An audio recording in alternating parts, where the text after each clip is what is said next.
Hi there, this is Nate. And this is Hannah.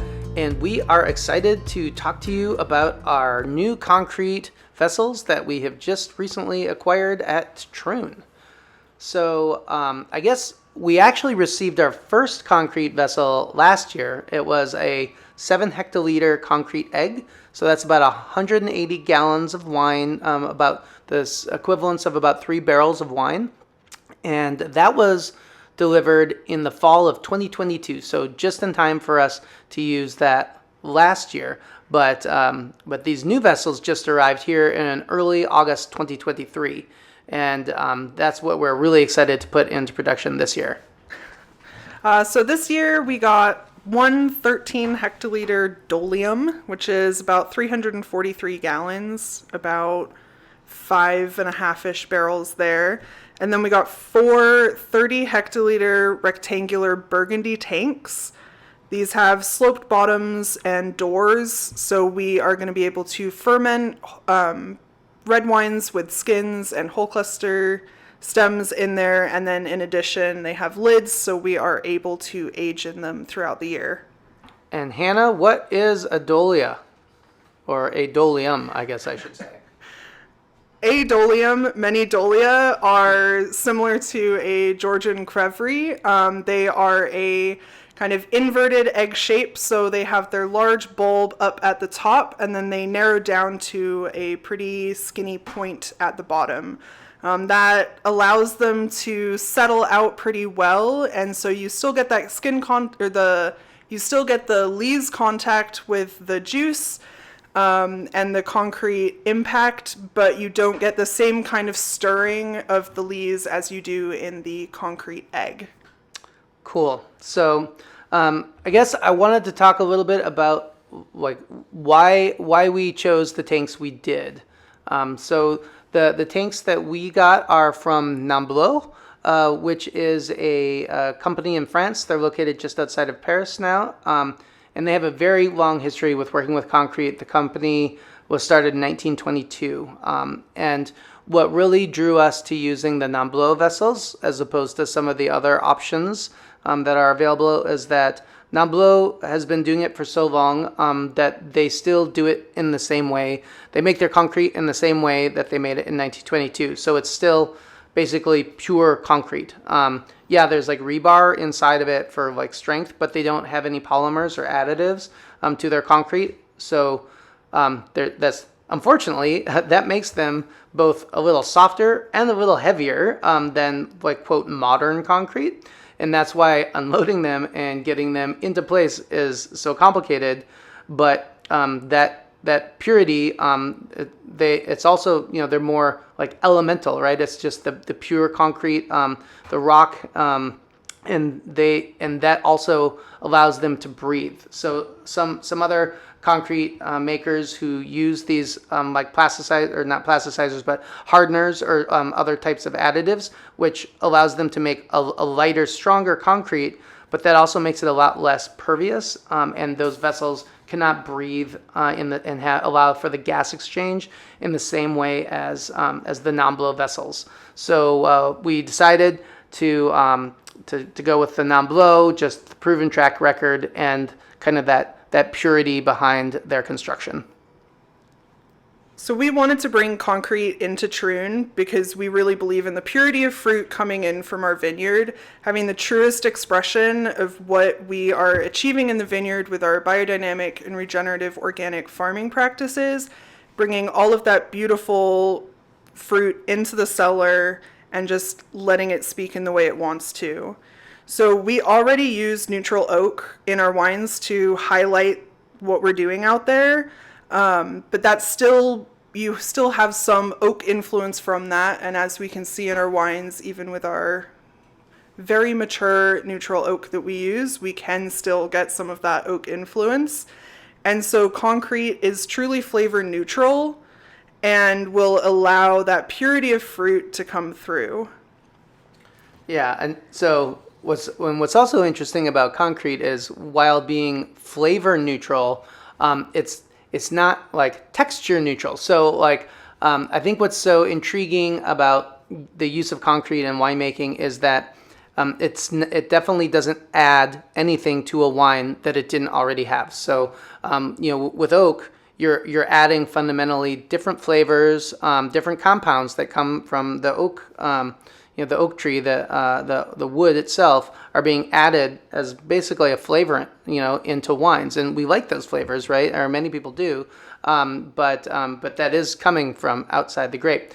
So what the concrete then allows is, like Hannah was saying, that purity of fruit, but then it does allow for a lot of these different reasons. It allows for like a modification of the texture of that wine. So the porosity that I was just talking about, one of the reasons we went with Namblo is allowing that gas exchange. That is going to help with softening the tannins, and really in the same way, I guess Namblo feels that the concrete has about the same porosity as our neutral oak barrels. So we'll still see that slow and steady influx of oxygen, which helps to kind of soften the tannins as they age in that vessel.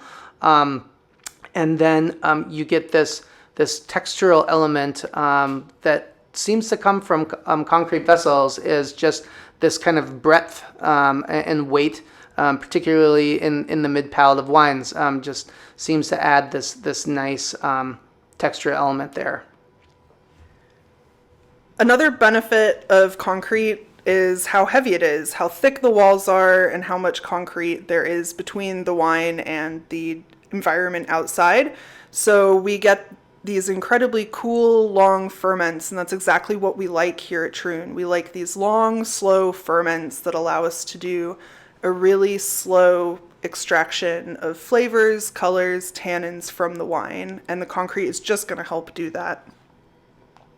Yeah, so in many ways, concrete is kind of like the opposite of a stainless steel tank. You go into wineries, and like the kind of common image nowadays is, this bank of shiny stainless steel tanks. And they're useful for sure. We use stainless steel tanks for our blending when we blend the wines right before bottling. But stainless has great thermal properties if you want to control the temperature. Like if you want to heat something up or cool it down, metal heats up and cools down very quickly. But concrete is the opposite of that. So it's, that slow to heat up, maintains that heat for a longer time, like Hannah was saying.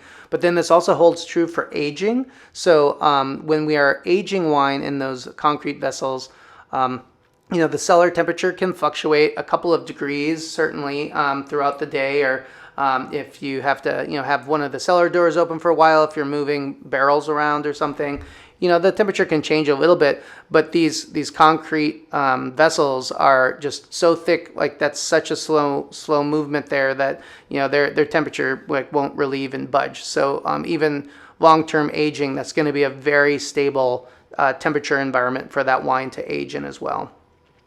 It's going to be really fun having so many different kind of shapes of concrete tanks in our cellar now. We started off with the egg, and that really kind of causes a convection in the juice in there, keeping all of those lees really suspended up in that wine and really adding to the textural depth of that wine.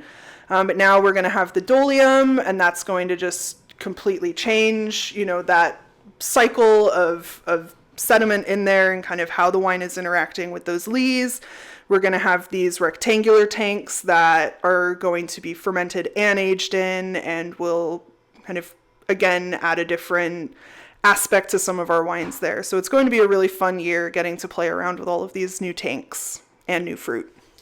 Yeah, and just to really emphasize that point, what we're really excited about those concrete rectangular vessels is that it's kind of hard to see from some of the images, but there's a large stainless steel a door on top that can be lifted and removed, and that does allow us to load the grapes right into those tanks, and so we will be using these as a mostly open top fermenter. We'll remove that to allow us to get in there. We can still foot tread the grapes in there, and do punch downs or perhaps pump overs on those vessels. So the fermentations will be able to take place, red fermentations will be able to take place in there. And then there's a bottom door that you can then remove the grapes when the fermentation's over and load them into the press. So really excited that we get to use those vessels for both the fermentation, and then once the wine is pressed off, it can go back into those tanks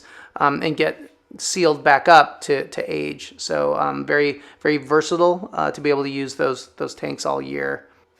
So we've talked a little bit about some of the properties of concrete, in particular the fact that they're heavy. These tanks, as you can see, are big, and they're also breakable. So that is why there is a lot of steps to get them from Namblo into the winery at Troon. This all starts in France as those vessels are loaded onto a container, on a container ship. We actually, the configuration of tanks we bought was enough, both size and shape-wise, to completely fill one shipping container. So that in some ways influenced our decisions a little bit. Like we knew we wanted to buy those concrete rectangles, and then we had just enough space to also add that Dolium tank in there. So that was our weight requirement, and that was our size requirement. So there you go. One full shipping container of concrete vessels bound for the U.S. And so once it arrives at the port of Oakland, California, it gets unloaded by crane, and both obviously from the vessel, but then also from the individual shipping container. They used a crane to lift those out of the container and put them onto a flatbed trailer. And it's that flatbed trailer that then rolls up at Troon for delivery. As you can see, we are not using a standard forklift here.